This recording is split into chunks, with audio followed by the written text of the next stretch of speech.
Hello everyone. So welcome to this lecture, and in this lecture we start the new topic, that is prime number generation. In the prime number generation we're going to cover some theoretical background, and after completion of theoretical background also we'll see the mathematical implementation. So before start with the topic, let's see where we are exactly now.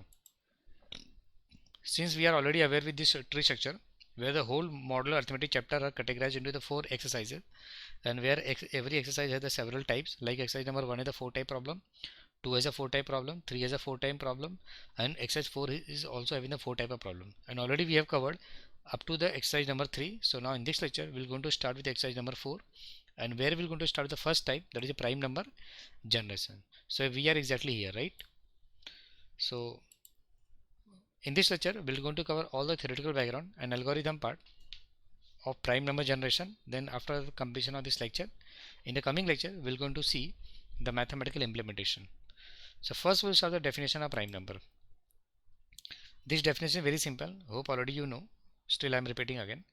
Prime number definition says that the number is said to be prime number if it is divisible by 1 and itself but not divisible by any other number. That kind of number can be called as a prime number, right?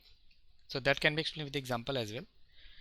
Suppose here we have the number 3, 7 and 11, and here we have to do analysis which number is prime number and which number is not prime number. So first I'll start with 3. So 3 is divisible by 1 and 3, but it is not divisible by any other number. Hence we can say 3 is what? Prime number. If I'll take the 7, 7 is divisible by 7 and 1, but it is not divisible by any other number. Hence 7 is what? Prime number. Similar case is also there with the 11. Hence we can say 3, 7 and 11 is example of prime number, right? If I'll take the second example, 12, 18 and 15, right? 12 is divisible by 12, 12 is divisible by 1, but 12 is also divisible by 2 and 3 also. Hence we can say it is divisible by other number also other than itself and 1. Hence we can say 12 is not prime number. Similar case is also there with the 18. 18 is divisible by 6, 18 is divisible by 3, 18 is divisible by 2, right?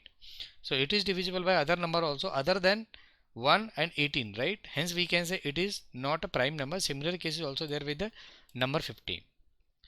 And one of the most famous algorithm is there, and the name of the algorithm is Eratosthenes. And with the help of this algorithm, if you want to generate a list of prime number, then you can generate, right? So the description of Eratosthenes algorithm we're going to see in the coming slide.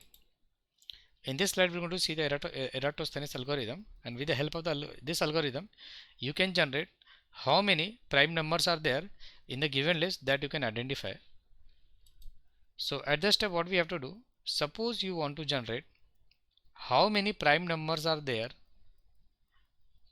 up to 1 to n, right?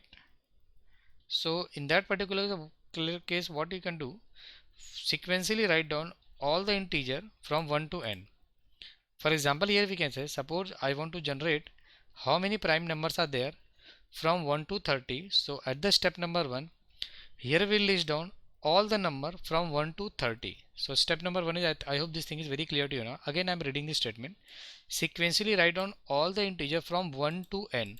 Why I am writing 1 to n? Because I want to generate I want to find out how many prime numbers are there from 1 to n, right? So that's why at the step 1 we'll have to list down all the numbers from 1 to n. So now I'll go to the step number 2. Step number 2 says that ignore the number 1.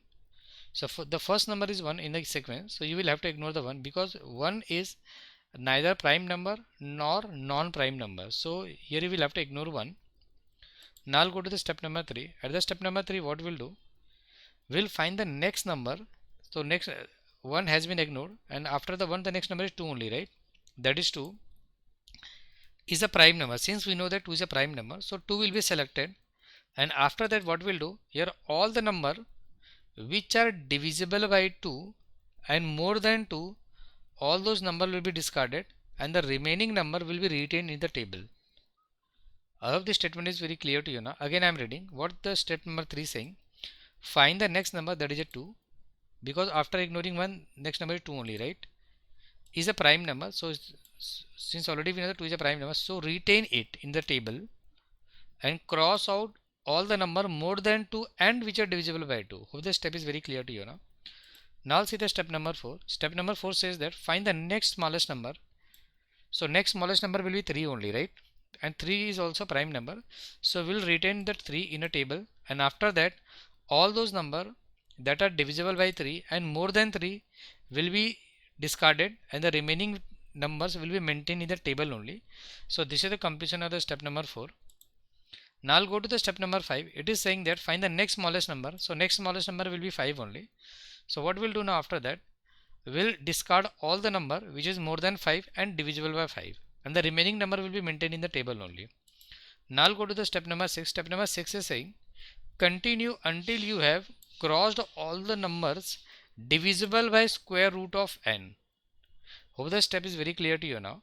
Again I am reading, continue until you have crossed all the numbers divisible by root n, and the number which are remaining all are prime number. So this is the completion of step number 6, and this is a final step also, right?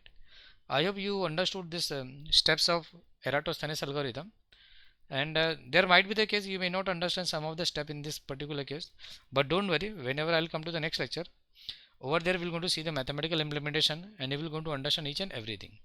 So this is the end of this lecture. Thank you.